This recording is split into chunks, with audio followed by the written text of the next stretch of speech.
I wanted to talk about The Highly Sensitive Person, which is a book by Aron, and some experiences I've had with this. I first ran into the book around 1997 or 98, which was the first time that I went to move and live far from the people that were in my community at that time. I lived in Santa Cruz. And I remember going into a bookstore there, and The Highly Sensitive Person was featured on a table, stacks of it, and it caught my eye. And that always stayed with me, but I didn't read it till a long time after that. And I remember in high school, there was this, we covered The Fall of the House of Usher by Edgar Allan Poe, and that stayed with me as well. There was a character in there that was highly sensitive. All the senses of this individual were heightened incredibly.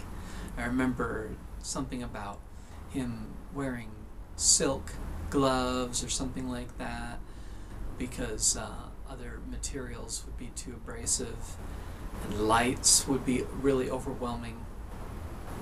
Sounds, tastes, just all the senses being really exaggerated.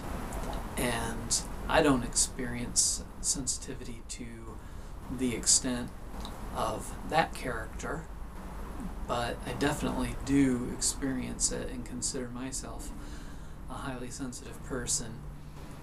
Elaine, who wrote the book, said that about 20% of the population is highly sensitive, and that there are times that it can feel very, very difficult. You might have to modify your life around being sensitive in terms of what you expose yourself to. There can be a lot of situations that feel overstimulating to you. And in life, there's this balance. The author talks about this balance. She also has a workbook, a highly sensitive person workbook, and some other books on the topic that explore love and work and so forth, but I haven't read those. Anyways, in life you want to make sure that you have some stimulation so you're not bored. You know, if you're completely understimulated, then you're not using your faculties, and if you're enlightened, that probably doesn't matter, but for the 99.9999% of people who aren't enlightened, some degree of stimulation is necessary. And then there's overstimulation.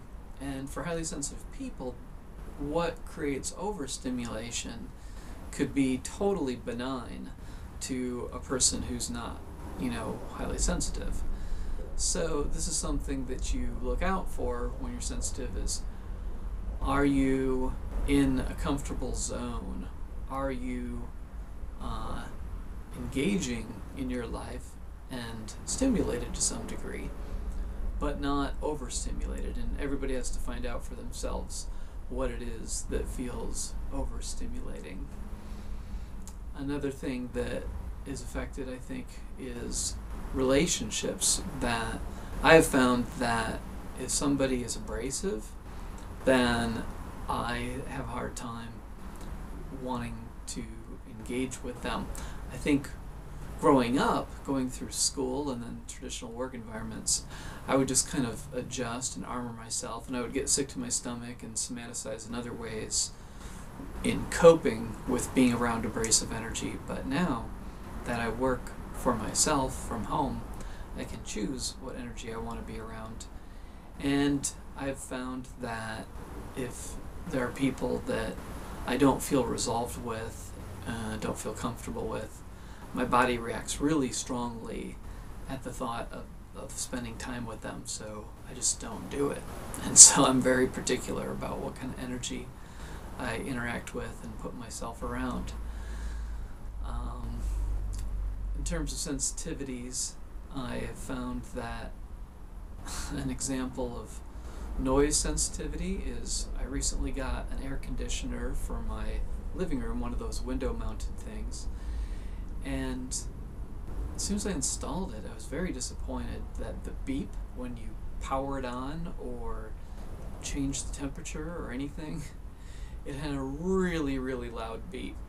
And it just made the whole thing seem abrasive. It affected my experience of its noise in general, because it always started out with this beep, like just really loud beep. And lately I've been thinking about how it's approaching the time of the year where to make sure the main area of my home is cool when I get up, I have it programmed so it goes off automatically in the morning. And I thought, that beep is so loud, I could totally wake up to that beep even if my bedroom door is closed, and then have a hard time going back to sleep and just being really disappointed about the whole situation. But then I had an intuition, and as much as I hate being highly sensitive sometimes in terms of just not fitting in and having to adjust my choices in accordance with, not getting overstimulated, there is a good side, and I'm learning to surrender to the whole thing. The good side is being really intuitive. So I got this intuition that I could disassemble the air conditioner, and when I thought about this, I didn't know if it could really work, but I decided to go for it. I took it apart, got into this place where I could feel with my finger what the speaker was that made that loud beep, and then put a Phillips screwdriver into it until it was broken. And now it's wonderful. It's completely silent. When I turn it on, there's no beep. When I change the temperature, there's no beep. And it just felt like, having to adjust to the abrasiveness of that noise left a residue of anxiety in my body that throughout today was when I fixed this thing, I could feel that lingering tension dissipate. And I played with it a bit, turning it on and adjusting it and stuff like that, to let it sink in that it no longer made this really obnoxious beep noise. So these are the adventures and life situations that a highly sensitive person runs into, avoiding noises that most people might not think twice about.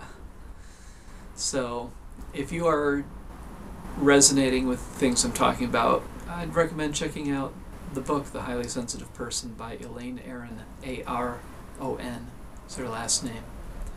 It's really helpful. I'm in a Yahoo group that discusses it as well. HSP Book is the Yahoo group. And I was going to post to it about some of these ideas today. I joined it recently. But then I thought I'd make a video too, in case anybody out there runs into this and relates to the things that I'm talking about, because knowing about it and understanding it can help you understand your life a lot better and adjust accordingly to make it a more peaceful thing.